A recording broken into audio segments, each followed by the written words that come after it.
warahmatullahi wabarakatuh.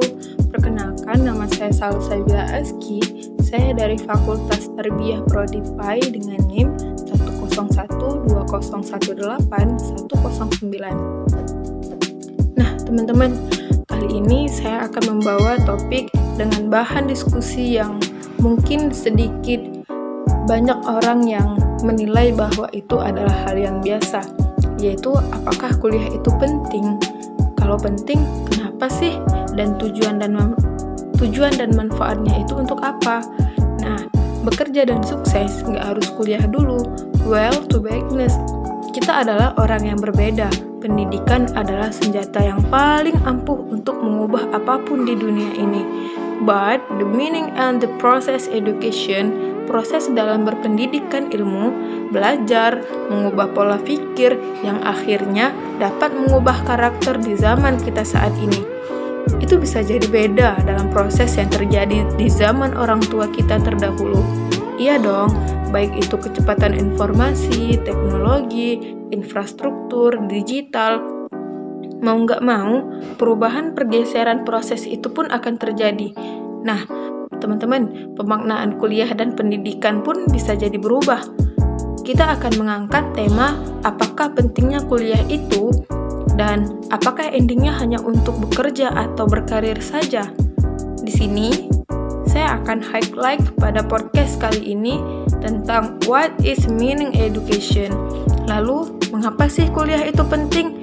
Dan yang terakhir adalah bagaimana caranya agar kuliah kita jauh lebih berarti untuk kehidupan setelah kuliah. Nah, teman-teman, sebelum kita membahas lebih jauh, penting nggak sih berpendidikan itu? Next start, what is education? Dari Psychology of Dictionary, belajar itu adalah proses kita belajar dan memperoleh pengetahuan keterampilan yang semua ini menurut Charles merupakan proses seseorang mengembangkan sikap, kemampuan, dan nilai praktis untuk mencapai kompetensi sosial dan perkembangan individual yang optimal.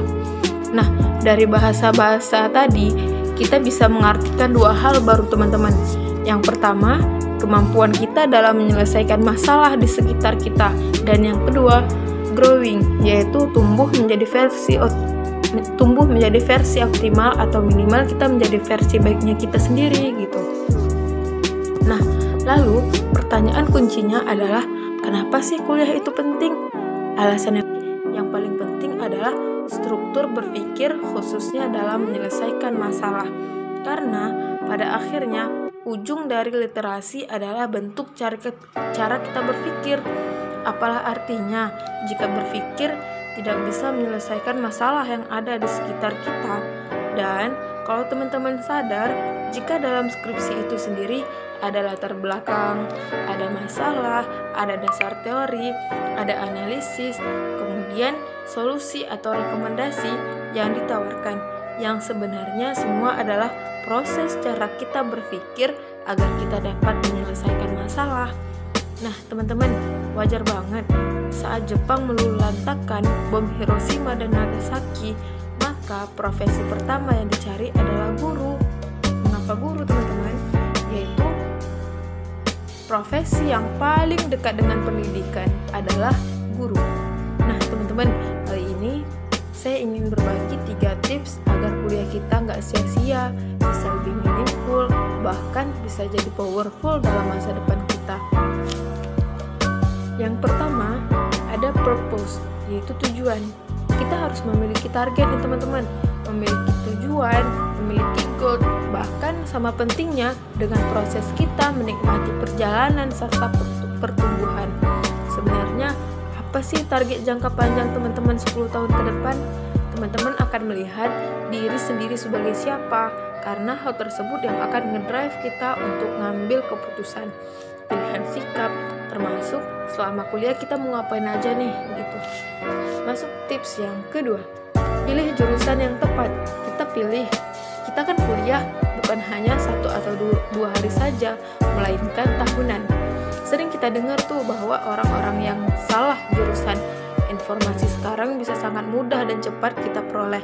Mungkin kalau di zaman orang tua kita dulu, salah jurusan adalah hal yang biasa. Bahkan umum terjadi karena mereka bingung mau tanya ke siapa, akses terbatas, bahkan tidak menjadi jaminan ketika karir harus sesuai dengan jurusan kuliah mereka.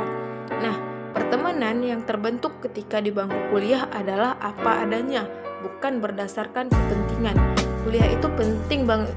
Kita mau keluar dari zona nyaman, mempelajari banyak hal yang baru, dan bergaul atas hal-hal yang positif lainnya. Tips yang ketiga, skills, yaitu kemampuan. Saat kita punya skill, kita tahu nih skill kita, maka powernya ada di tangan kita sendiri. Mereka yang punya skill sesuai dengan apa yang dibutuhkan oleh zamannya akan menciptakan konsepnya sendiri. Nah, mereka yang bertahan adalah mereka yang bersiap. Bersiap mengapa? Bersiap untuk skill, bersiap dengan mental, bersiap dengan pengalaman, bersiap dengan pengetahuan, dan yang paling penting adalah bersiap dengan ego pada diri mereka sendiri. Oke teman-teman, mungkin podcast saya kali ini sampai sini saja. Lebih dan kurangnya saya minta maaf. Assalamualaikum warahmatullahi wabarakatuh.